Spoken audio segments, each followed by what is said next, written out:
বাচ্চারা। তোমরা সবাই কেমন আছো? আজকে সবাই পড়াশোনা করে এসেছি তো? সবাই বই উল্টাও আর একে একে পড়াশোনা শুরু করে দাও। আজকে পড়া না পারলে কিন্তু বেতের বাড়ি থেকে কেউ রেহাই পাবে না। বুঝতে পেরেছো বাছাধন? দুষ্টামি বন্ধ কর আর সবাই বই নিয়ে। হায় হায় নরেশ, আমি তো ধরা পড়ে যাব। আমি তো কিছুই পড়ে আসিনি। এখন কিভাবে কি করব? আমার তো বইও নেই। মাকে বললাম বই কিনে দিতে, মা বলল আগামী মাসে কাজের টাকা পেলে কিনে নিবে, এই মাসটা একটু চালিয়ে নিতে। নরেশ ভাই, আমাকে একটু বইটা দিবি? আমি একটু পরেই তোকে দিয়ে দিচ্ছি। সরি রে ভাই, আমি দিতে পারবো না। তুমি নিজের বই নিজে কিনে নাও, আর অন্যের বই চাচ্ছ কেন? লজ্জা করে না? শুনেছি তোমরা 2 বেলা ভাত খেতে পারো না, তাইলে কেন আবার এত ভালো স্কুলে পড়তে আসলে? এখানে তোমাদের মতো গরিবদের কেন যে ভর্তি নেয়? অন্যের থেকে প্রতিদিন বই চাইতে তোমার লজ্জা লাগছে না? আমাকে কখনো বই দিতে বলবে না, কোনো দিন বলবে না। বেয়াদব ছেলে, গায়া ভূতের মতো দেখতে। তোদেরকে কে বলে স্কুলে আসতে? সবাই মিলে এভাবে রাজুকে অপমান করলো। ঠিক তখনই ম্যাডাম এসে সবাইকে থামালেন আর বোঝানোর চেষ্টা করবেন। বাচ্চারা, তোমরা এটা স্কুল। এখানে সবাই সবাইকে সম্মান করবে, আর কেউ যদি তা না কর তাহলে তোমাদের বাবা মায়ের সাথে আমার কথা বলতে হবে। আর রাজু, শোনো, তুমি বই ছাড়ো কেন স্কুল আসো? বই না থাকলে আমাকে জানাবো, আমি তোমাকে বই দেব। কিন্তু সত্য হলো পরীক্ষায় সর্বোচ্চ নাম্বার পেতে হবে। তুমি গরিব হয়ে জন্মেছ, এতে দোষের কিছু না। স্রষ্টা তোমাকে বিবেক বুদ্ধি দিয়েছেন। এখন সেটাকে কাজে লাগিয়ে কঠোর পরিশ্রম করে পড়াশোনা করে মায়ের কষ্ট দূর করতে হবে। সুতরাং কথা কাটাকাটি না করে পড়াশোনাতে মনোযোগী হও সবাই।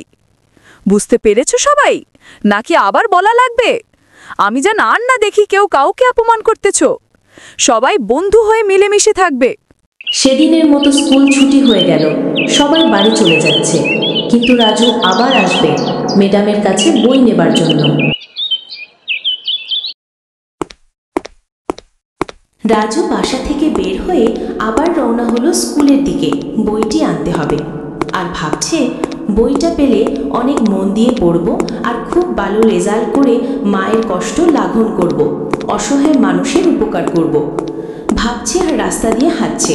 অন্যদিকে একটি ভয়ানক দানব রাজুকে রাস্তায় দেখে রাজুর পিছু নিল আর রাজুর গ্রাম আক্রমণ করবে বলে। রাজু স্কুলের সামনে এসে দাঁড়াল। কিছুক্ষণ অপেক্ষার পর ম্যাডাম আসলেন। স্কুল তো ছুটি হয়ে গেছে, এখানে যে তুমি কি বই নিতে এসেছো? আচ্ছা শোন বাবা, আমার জীবনের সবচেয়ে মূল্যবান বইটা তোমাকে দিলাম। ভালো করে পড়াশোনা করবে, আর এই বইটার কোনো অপব্যবহার করবে না। এটার অনেক অলৌকিক ক্ষমতা আছে। যে কোনো বিপদে এই বই থেকে সাহায্য চাইবি, সাহায্য করবে বইটি।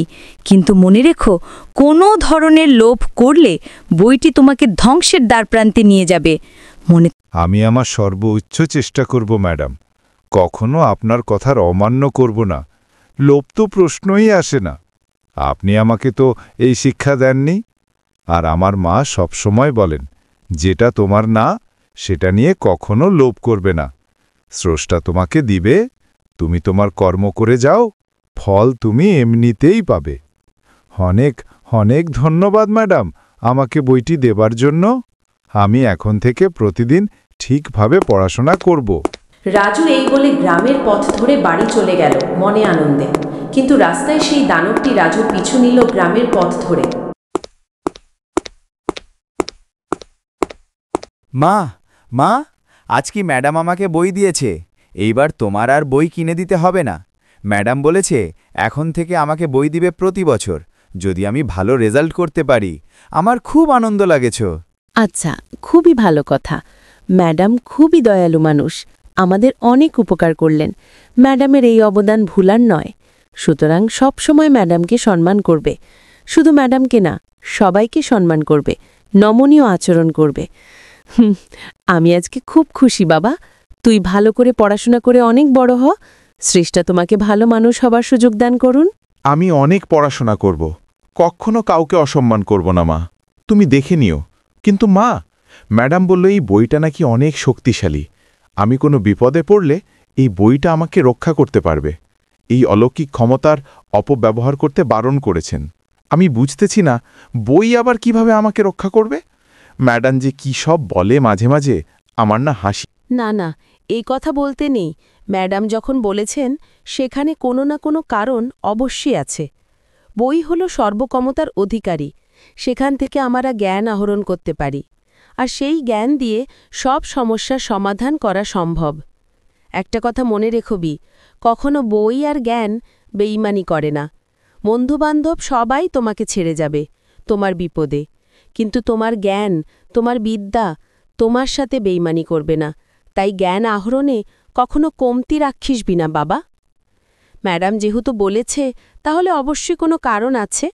সুতরাং সাবধানে বইটা ব্যবহার করবি, কোনো লোভ করা যাবে না। পরদিন সকালে দানবটি হঠাৎ করে গ্রাম আক্রমণ করে বসল আর গ্রামের সবকিছু ধ্বংস করে ফেলছে। গ্রামবাসীরা আতঙ্কে পালাচ্ছে। কি হচ্ছে এইসব? বাঁচাও, বাঁচাও। রাজু, শুনেছিস কালকে গ্রামে একটা রাক্ষস আক্রমণ করেছিল? গ্রামের সবার বাড়ি ভেঙে দিয়েছে। অনেক ভয়ানক। রাক্ষসটার ভয়ে গ্রাম থেকে সবাই পাল্লাচ্ছে। আমাদের কিছু করা দরকার।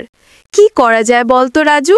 রাক্ষসকে আটকানোর ক্ষমতা আমাদের নেই, কিন্তু রাক্ষসটা কোথায় থাকে সেটা খুঁজে বের করে বুদ্ধি করে উচিত শিক্ষা দেওয়া লাগবে। একটু ভাবতে হবে। আর অন্যদিকে গ্রাম থেকে মানুষ কোথাও না যায়, তার জন্য মোড়ল চাচা বাড়ি গিয়ে কথা বলে আসতে হবে। কিন্তু তার আগে একটা রাস্তা বের করতে হবে যেন মানুষ গ্রাম ছেড়ে না। রাজু এই কথা বলে মোড়ল চাচার বাড়ির উদ্দেশ্যে রওনা হলো। দেখা যাক রাজু আর মোড়ল চাচা কোনো উপায় বের করতে পারবে কি।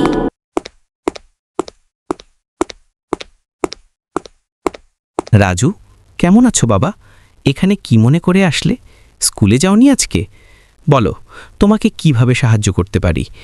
যদিও আমি গ্রামবাসীদেরকে নিয়ে খুব চিন্তায় আছি। হে দানব আমাদের শান্তির ঘুম নষ্ট করে দিয়েছে। জি চাচা, আমিও শুনলাম কালকে দানব আবার আক্রমণ করেছে। এখন কিভাবে আমরা এই দানবের হাত থেকে রক্ষা পাব, এটা নিয়েই ভাবছি। তাই আপনার কাছে এসেছি। আমরা সবাই মিলে যদি একটা সঠিক উপায় বের করে দানবটাকে পরাস্ত করতে পারবো কি? কোনো উপায় আছে কি? এই দানবটা অনেক শক্তিশালী। গ্রামের শেষ মাথায় একটা পুরানো বাড়ি আছে, সেখানে দানবটি আটকে ছিল। কিভাবে ছাড়া পেয়ে গেল?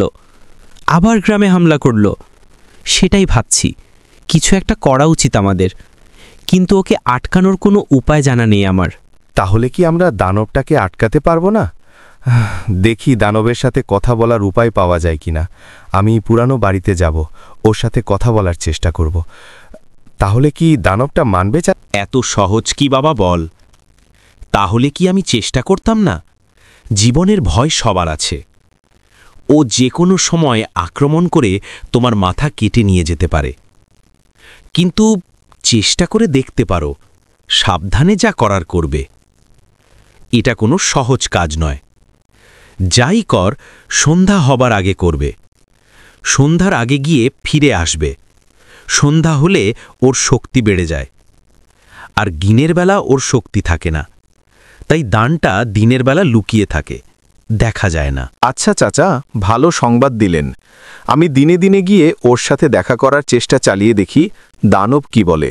গেলেম চাচা, দোয়া করবেন। রাজু হাঁটা শুরু করলো। গহীন বন এর ভিতরে দিয়ে যাচ্ছে আর ভয় পাচ্ছিল। একা একা দানবকে কিভাবে সামলাবে, তাও সাহস নিয়ে হাঁটছে আর ভাবছে। এমন সময় কিছু দূর যাবার পরে পেল এক গহীন জঙ্গল, আর জঙ্গলের ভিতরে একটি সুন্দর বাড়ি। আর বাড়িটি কেমন যেন। তখনই রাজুর মনে পড়ল চাচা বলেছিলেন জঙ্গলের ভিতর দানব থাকে। তখন করুণ গলায় রাজু দানবকে ডাকছিল, দানব ভাই, দানব ভাই, একটু বের হবে, কথা বলার ছিল। আর কাঁপছিল রাজু। কে রে তুই অবুঝ বালক? এখানে কেন এসেছিলিস? আমি তোর হাড্ডি মাংস এক করে খেয়ে ফেলতে পারি। তুই কেন এসেছিস এখানে? এখান থেকে কেউ ফিরে যেতে পারে না, তুইও পারবি না বালক। দানব দাদা, আমি এসেছি আপনার সাথে একটু কথা বলতে। আপনি যদি আমার কথা একটু শুনতেন দাদা। আপনি তো অসীম শক্তির অধিকারী হয়ে কেন যে তুচ্ছ মানুষ এর বাড়িতে আক্রমণ করে আপনার কি লাভ? আপনার কি লাগবে বলেন, আমরা আপনাকে যদি দেওয়া সম্ভব হয় আমরা আপনাকে দিব। আপনি দয়া করে আমাদের গরিবদের বাড়িঘর আর নষ্ট না করলে আমাদের অনেক উপকার হয়। কি বলবে এই বাচ্চা ছেলে? আমার কাজই হলো তোদের মতো মানুষদের অশান্তিতে রাখা। তোরা মানুষ দিনে দিনে ভূমির সব জায়গা দখল করে নিচ্ছিস। কিছুদিন ধরে দেখছি আমার এখান থেকে গাছ কেটে নিয়ে যাচ্ছি। আমাদের থাকার জায়গাগুলো দিন দিন তোদের মতো মানুষগুলো দখল করে নিচ্ছিস। আমি তোদের শান্তিতে থাকতে দিব না। যা যা, কালকে আমি গ্রাম আবারও আক্রমণ করব, পারলে কিছু করিস। এই গ্রাম আমার পরিবার থাকতো এক সময়, আমি এই গ্রাম ধ্বংস করেই ক্ষান্ত হব। যা এখান থেকে, না হয় তোর ঘাড় মোটকে দিব কিন্তু। দানবটি হুমকি দিয়ে সাথে সাথে হাওয়াতে মিলিয়ে গেল। তা দেখে রাজু খুব ভয়ে আবার বনের ঘনির রাস্তা ধরে বাড়ি যাচ্ছে।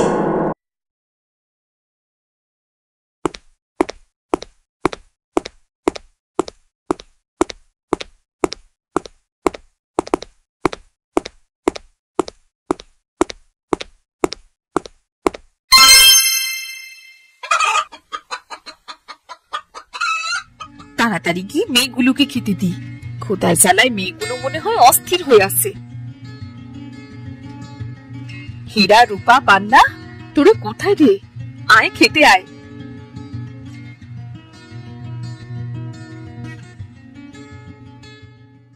তোরা এসেছিস? আয় খেতে বস। এগুলো কি রান্না করেছো মা? আজ খিচুড়ি রান্না করেছি। আমি খিচুড়ি খাবো না মা। কেন রে, তুই না খিচুড়ি খেতে খুব ভালোবাসিস? সে তো মাঝে মধ্যে মা, তো একদিন পর পর খিচুড়ি খেতে কার ভাল লাগে? কতদিন থেকে বলছি একটু ঝাল ঝাল করে মাংস রান্না করো, একটু পেট পুরে খাই। তোর বাবাকে বলেছি রে মা, তোর বাবা বলেছে এবার ফসল বিক্রির টাকা হাতে আসলে মাংস কিনে আনবে। সে তো কত দেরি, এখনই তো মাংস খেতে ইচ্ছে করছে না। একটু ধৈর্য ধর মা, তোর বাবা তো কত চেষ্টা করে, তোরা তো জানিস সে কথা। আর তার আয় রোজগারের হাল সেও তো জানিস। হ্যাঁ মা, সবসময় একই হাল দেখি, আমি কিছু চাইলেই টাকা থাকে না। শুধু তোরটা কেন বলছিস আপা? আমি নতুন গয়না চাইলেও বাবার কাছে টাকা থাকে না। কতদিন থেকে বলছি আমায় এক জোড়া চুড়ি কিনে দাও। তোর তো চুড়ি আছে রে মা। এইসব চুড়ি না তো মা, স্বর্ণের চুড়ি। এসব কাঠপতির গয়নার কতদিন পরবো? স্বর্ণের গয়না না পরলে কি মেয়েদের সুন্দর লাগে? এইসব গয়নাতেও তো তোকে সুন্দর লাগে রে মা। থাক থাক, হয়েছে হয়েছে, এখন এসব কথা বলি আর মন ফেলাতে হবে না মা। বাবাকে বলো আমাকে যেন এক জোড়া স্বর্ণের চুড়ি বানিয়ে দেয়। আচ্ছা রে মা, বলবো। কিন্তু তোর বাবার অবস্থা তো জানিসই তোরা, তার কি আর স্বর্ণের চুড়ি বানানোর সামর্থ্য আছে? 3 বেলা যে কটা ভাত খেতে পারছি সেটাই তো বেশি। আমিও তো কিছু জানি না মা, বাবাকে বলো স্বর্ণের চুড়ি বানিয়ে দিতে। ঠিক আছে, বলবো আমি তোর বাবাকে। মা, আমার নতুন জামার কি হলো? কতদিন ধরে বলছি আমাকে একটা নতুন জামা বানিয়ে দিতে হবে। কিছুদিন আগেই তো তোর বাবা তোকে একটা নতুন জামা কিনে দিল। সেটা তো অনেক পুরনো হয়ে গেছে। মা, বাবাকে বলো না আরেকটা নতুন জামা এনে দিতে। তোরা তো জানিস তোর বাবার অবস্থা, লোকটা কত কষ্ট করে, কত দুঃখ কষ্ট করে জমি চাষ করে, সামান্য কিছু আয় করে এসব চাহিদা তোদের কি করে মেটাবে বল? মা, বাবা সন্তানের দিকে খেয়াল রাখবে না তো কি রাখবে? এগুলো কি এনে দেবে? আর তোমাদের কাছে চাইলেই তো তোমরা শুধু নাই নাই করো। হ্যাঁ, বাবার কাজ তো সন্তানের ইচ্ছে পূরণ করা আর স্বপ্ন পূরণ করা, আর তোমরা শুধু অভাবের অজুহাত দেখাও। তোমাদের সন্তান হয়ে জন্মানোটাই ভুল হয়েছে আমাদের। মারে, তোরা বিশ্বাস করবে কিনা জানি না, আমরা আমাদের সর্বোচ্চ চেষ্টা করি তোদের সব ইচ্ছে পূরণ করার জন্য, তোদের মুখে হাসি ফোটানোর জন্য। আর তোদের মুখ থেকে এমন কথা শুনলে খুব কষ্ট লাগে রে মা। তোমরা চেষ্টা করলে আমরা সবকিছুই পেতাম, আমাদের আর এমন অভাব থাকতো না মা। আমার খাওয়ার ইচ্ছেটাই চলে গেছে, উঠছি আমি। আমারও খেতে ইচ্ছে করছে না, উঠছি আমিও। আমিও খাবো না। বাবা মা সন্তানের জন্য কত কষ্ট করে, সন্তানেরা যদি বুঝতো।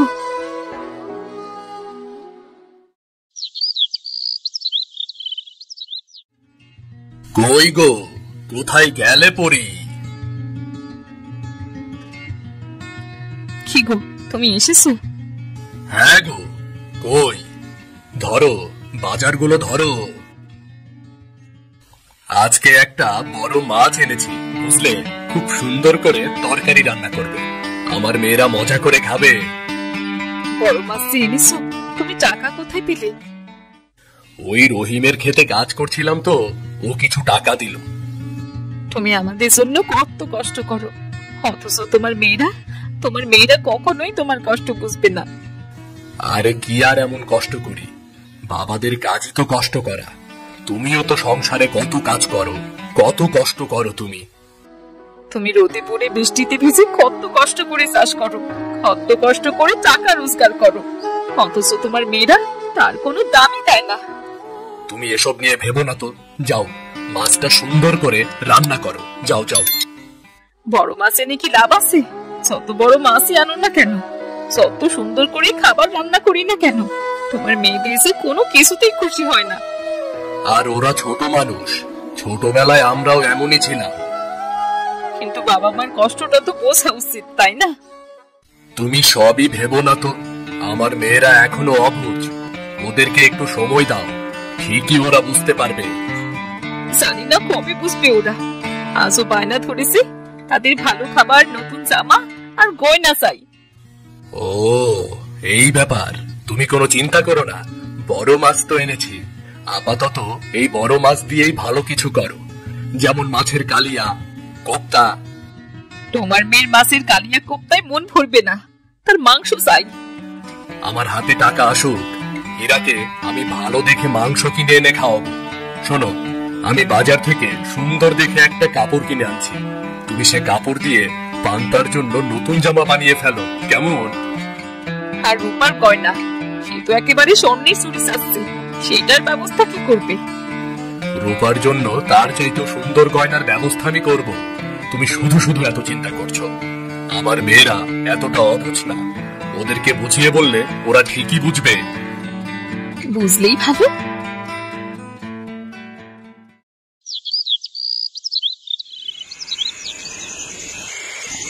বুঝলে আপা, তোমাদের বাড়ি গিয়েছিলাম, শোভার জন্য ওর বাবা কত সুন্দর গয়না এনেছে। এটার কারুকাজ আর তার নকশা দেখলে যেন চোখ চুরিয়ে যায়। রূপা আপা শুধু চোখ গয়না দেখে যায়, বুঝলি আপা? গয়না দেখলে রূপা আপার মাথা ঠিক থাকে না। তাই বুঝি, আর তুই যে নতুন জামা দেখলে মাথা ঠিক থাকে না, সেটা নিয়ে কিছু বলবি না?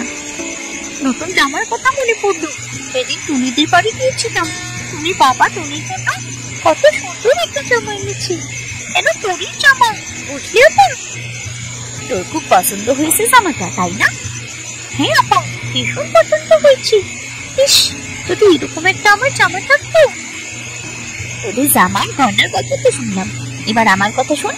সেদিন জরিকের বাড়ি গিয়ে দেখলাম ওদের বাড়িতে বিশাল অনুষ্ঠান, সবাই অনেক সুন্দর সুন্দর জামা পরে নিয়েছিল, তাই না আপা? হ্যাঁ, নিশ্চয়ই অনেক সুন্দর সুন্দর গয়না পরেছিল, তাই না?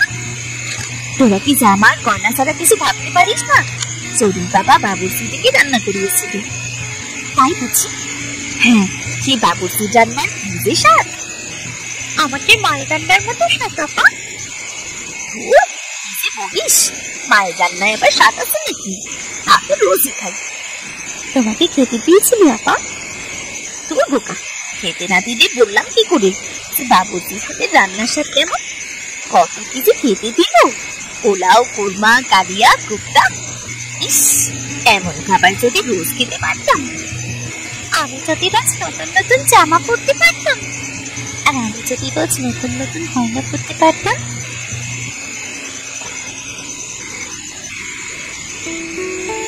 আমার পরীর মতো মেয়েরা কি করছে?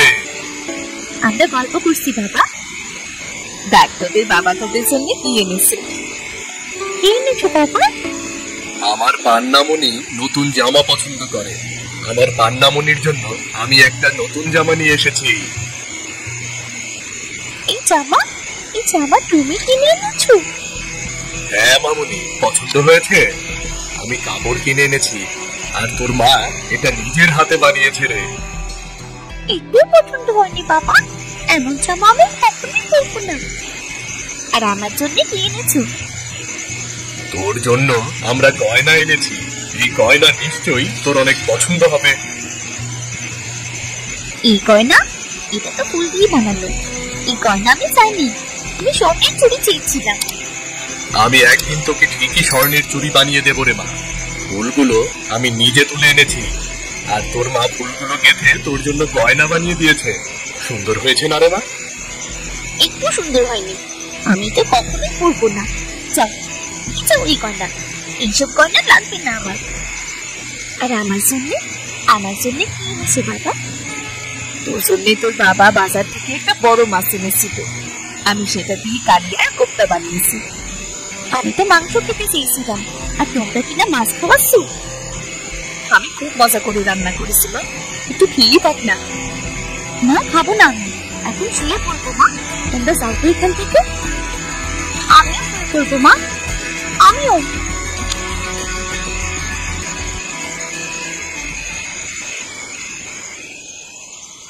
আপা, ঘুমাচ্ছ না?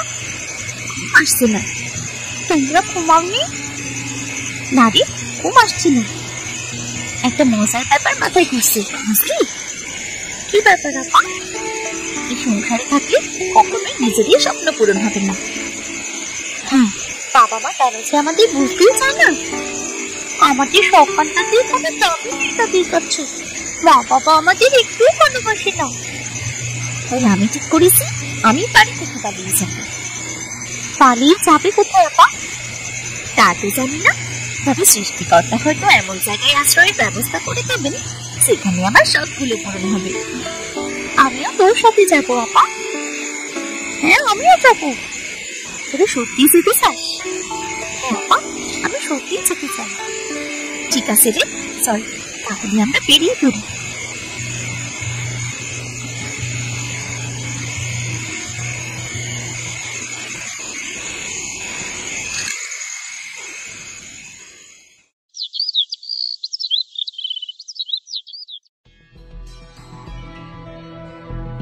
আপা, তারা, আমি আর হাঁটতে পারছি না।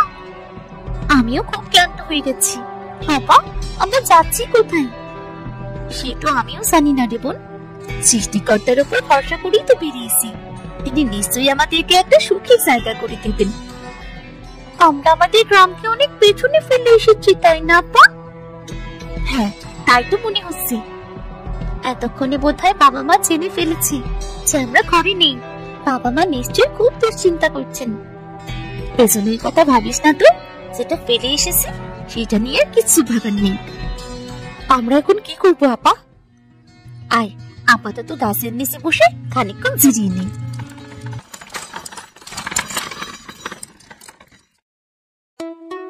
কে গো, তোমরা কারা? আপনি? আমাকে চেনো না? গিন্নি, কোথায় তুমি? নামো, দেখো কি মজার ব্যাপার।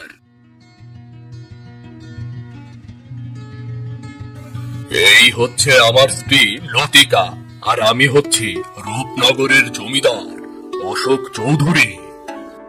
বাহ, মেয়েগুলো তো দেখতে খুব ফুটফুটে। তোমরা কারা গো? ইনি জমিদার। এই জমিদার বাড়িতে যেতে পারলে আমাদের সব শখ পূরণ হবে। এই জমিদারকে কখনোই আমাদের আসল পরিচয় দেওয়া যাবে না, তাহলে হয়তো জমিদার আমাদেরকে সাথে নেবেন না। আমরা 3 বোন, আমি হীরা, আমার ছোট বোন রূপা আর পান্না। আমরা পথ হারিয়ে ফেলেছি।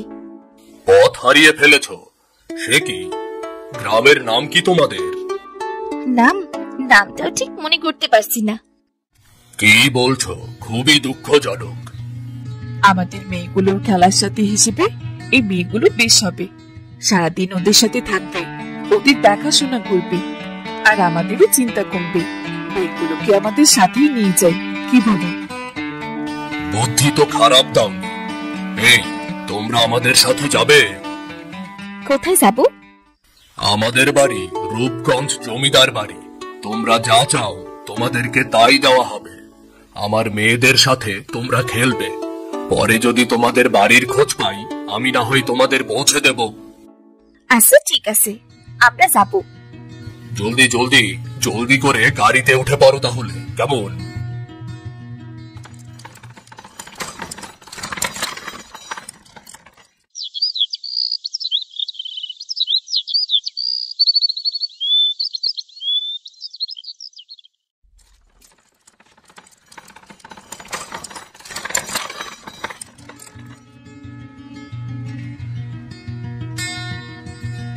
আরে এই তো আমার মেয়েরা চলে এসেছে।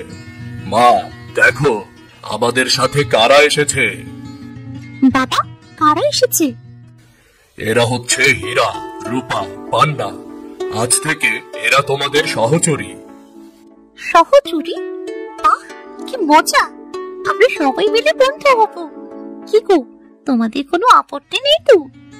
না গো, কিসের আপত্তি? তোমাদের সহচরী হতে পারছি, সেটাই আমাদের জন্য সৌভাগ্য। চলো, আমাদের সাথে খেলা করতে চলো।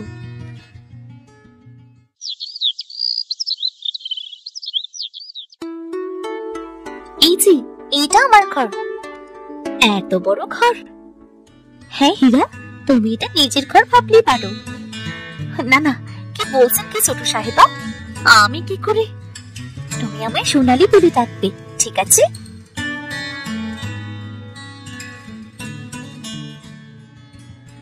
ছোট সাহেবা, আপনার খাওয়ার সময় হয়েছে, খেতে চলুন। বুলিদি, আজ মা কি রান্না করেছে? না ছোট সাহেবা, আজ বাবুর্চি চমৎকার সব রান্না করেছে। পোলাও, কোরমা, নানান রকম মাংসের কাবাব, পিঠা, ও হ্যাঁ বলতে ভুলে গেছি, আজ পায়েস রান্না করা হয়েছে। পায়েস? নিশ্চয়ই মা রান্না করেছে। না ছোট সাহেবা, বেগম সাহেবা কিছুই রান্না করেনি। তিনি দীর্ঘ সফর শেষে খুব ক্লান্ত। তিনি আপনাকে আর আপনার সহচরীদের খেয়ে দিয়ে শুয়ে পড়তে বলেছেন।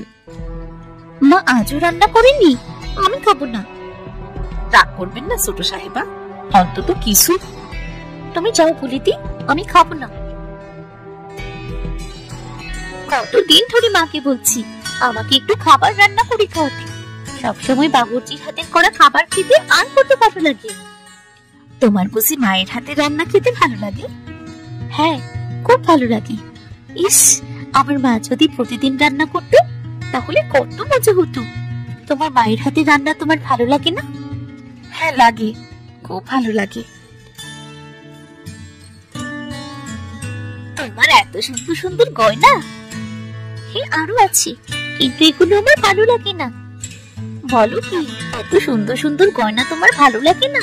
তাহলে তোমার কিসের গয়না ভালো লাগে? ছোট সাহেবা, আপনি ফুলের কথা বলেছিলেন না? এই যে ফুল তুলে এনেছি। তাই? আহ, কি সুন্দর ফুলগুলো! দাও না, আমাকে ফুলগুলো দাও। চলো রূপা, ফুলগুলো নিয়ে আমার মায়ের কাছে যাই।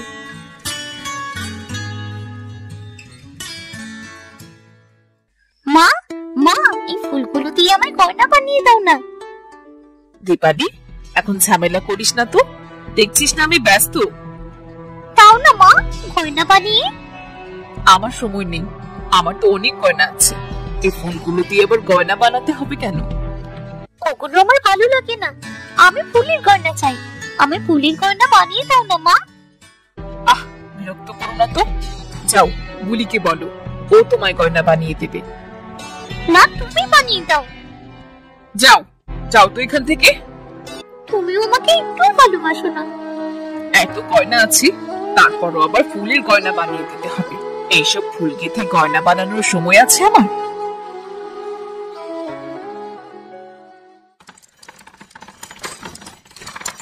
তোমার জন্য এত জামা? হ্যাঁ, নাও না এখান থেকে, তোমার যেটা ভালো লাগে নাও। তোমার এত শখের জামা তুমি আমায় দিয়ে দিচ্ছ? এগুলো আমার শখের না, আমার প্রিয়। প্রতি মাসে দর্জি চাচা আমাদের জন্য জামা বানিয়ে পাঠিয়ে দেয়। বলো কি, এত সুন্দর সুন্দর জামা, আর এগুলো তোমার প্রিয় না? না, তুমি আমার প্রিয় জামা দেখবে?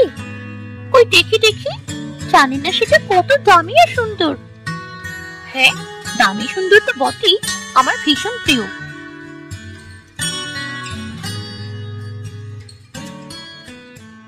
এই যে, এটা আমার সবচেয়ে প্রিয় জামা।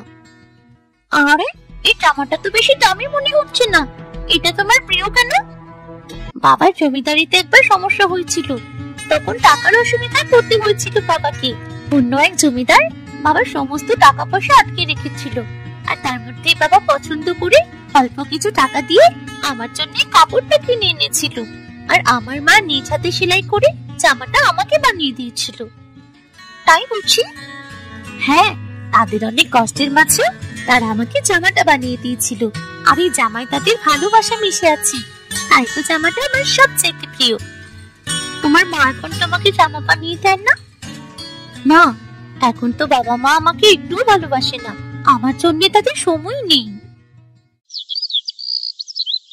আর কত না খেয়ে থাকবে, নাও কিছু মুখে দাও। আমার গলা দিয়ে খাবার নামবে না বুড়ি। কতদিন হয়ে গেল মেয়েগুলোকে দেখি না, কোথায় আছে কেমন আছে তাও জানি না। মেয়েরা অভিমান করে চলে গেছে, আমার কি কম খারাপ লাগছে? কিন্তু এভাবে না খেয়ে থাকলে তো তুমি অসুস্থ হয়ে পড়বে। নাও অল্প কিছু হলেও মুখে দাও। আমি এক অক্ষম বাবা, মেয়েদের সামান্য শখ পূরণ করতে পারি না। আমার মেয়েরা অভিমান করে চলে গেল।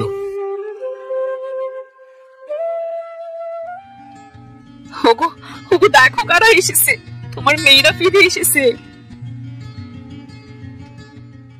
মা, তোরা কোথায় চলে গিয়েছিলি? তোরা ভালো ছিলি তো রে মা, তোরা ভালো ছিলি? তোদের বাবা তোদের চিন্তায় নাওয়া খাওয়া সব ছেড়ে দিয়েছে। সৃষ্টিকর্তাকে অশেষ ধন্যবাদ, তিনি তোদেরকে আমার বুকে ফিরিয়ে দিয়েছেন। না, আমি আমার সবকিছু দিয়ে হলেও তোদের শখ পূরণ করব। তোরা আর কখনো আমাকে ছেড়ে যাস না মা, তোরা আর কখনো আমাকে ছেড়ে যাস না। না না বাবা, আমরা কখনো তোমাদের ছেড়ে যাব না। আমাদের ভুল হয়ে গেছে। বাবা মায়ের ভালোবাসার কাছে পৃথিবীর সমস্ত দামি খাবার, পোশাক, গয়না সব একদম তুচ্ছ। আমরা তো বুঝতে পেরেছি। হ্যাঁ বাবা, বাবা মার ভালোবাসার মতো মূল্যবান কিছু পৃথিবীতে নেই। আমরা তো বুঝতে পেরেছি। আমাদের ক্ষমা করে দাও বাবা মা, আমরা আর কিছুই চাই না, তোমরা শুধু আমাদের পাশে থেকো।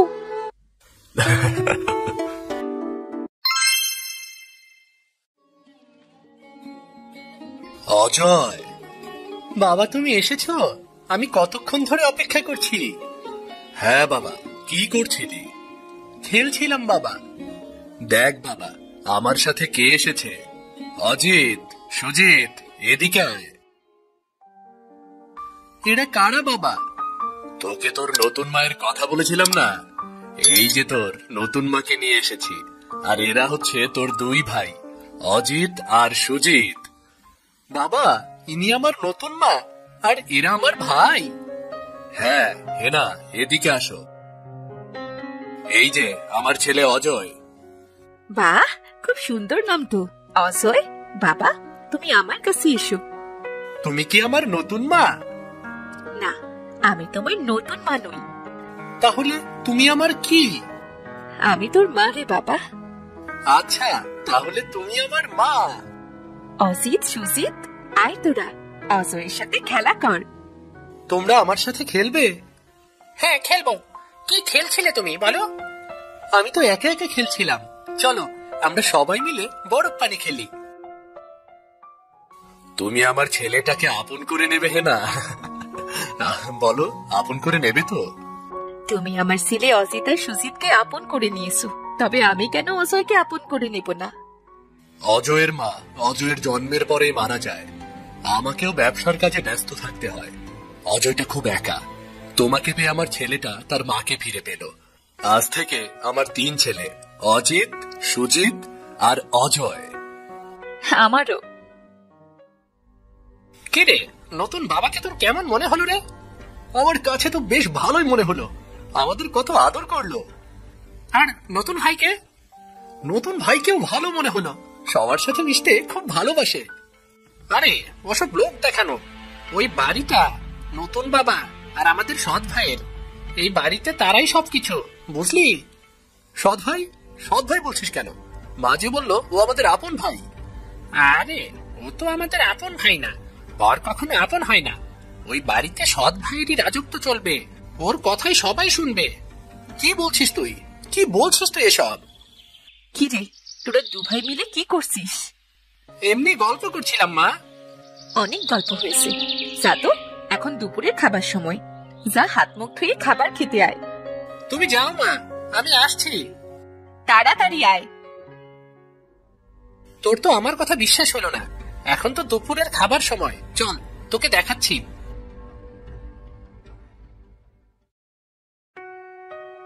এই তো ভাইয়েরা চলে এসেছে। অজিত, সুজিত, এসেছিস? তোদের জন্যই তো অপেক্ষা করছিলাম। বাবা অজয়, মাছের মাথাটা তুই খা। মা, তুমি তো জানো আমি মাছের মাথা খেতে কত ভালোবাসি। তা তো জানি না বাবা, আজ মাছের মাথাটা অজয় খাক। ছেলেটা কত দিন মায়ের হাতে রান্না খায়নি। না মা, ভাই যখন ভালোবাসে তখন মাছের মাথাটা ভাই খাক। নাও ভাই। আরে না, ওকে দিতে হবে না, মাছের মাথাটা তুই খা বাবা। না মা, এখন তো তুমি আছোই, আমি এখন থেকে তোমার হাতের রান্না খেতে পারবো। মাছের মাথাটা ভাই খাক মা। এই নাও ভাই। বাহ, এই ছেলেটা তো খুব লক্ষ্মী ছেলে। অসিত সুসিত দেখেছিস তোরা, ওর কাছ থেকে কিছু শেখ। কি শিখবো মা? আচার ব্যবহার, ভদ্রতা। তোরা দু ভাই তো মাছের মাথা খাওয়া নিয়ে মারামারি করতিস, আর ওকে দেখ কি সুন্দর মাছের মাথাটা না খেয়ে সুজিতে থালায় দিয়ে দিল। নে খা এবার। দেখেছিস, আমার কথা সত্যি হলো তো। মা জানে যে তুই মাছের মাথা খেতে ভালোবাসিস, তারপরেও কিন্তু অজয়কে মাছের মাথাটা দিল। হ্যাঁ ভাই, তাই তো দেখলাম রে। মাত্র তো শুরু, আরো অনেক কিছু দেখবি সামনে। কি দেখবো ভাই? দেখবি যে মা আর আমাদেরকে ভালোবাসছে না, ও অজয়কেই বেশি ভালোবাসছে। আমরা মার কাছে এখন পর হয়ে যাব রে। কি বলছো ভাই? আমি ঠিকই বলছি, তুই দেখিস আমার কথা সত্যি হয় কিনা। মা কি আমাদের ভালোবাসবে না দাদা? বাসবে বাসবে। ওই অজয়কে মার চোখে খারাপ বানাতে পারলে মা আমাদেরকে সেই আগের মতো ভালোবাসবে রে।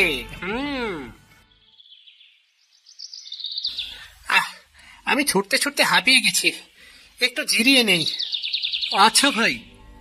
এই সুযোগ আমি সুজিতকে ল্যাং মেরে ফেলে দেব। এরপর সবাই যখন ছুটে আসবে তখন অজয়ের ঘাড়ে দোষ দেব, বলবো অজয় সুজিতকে ল্যাং মেরে ফেলে দিয়েছে। কি হলো ভাই, তোমার জিরিয়ে নেওয়া হয়নি এখনো?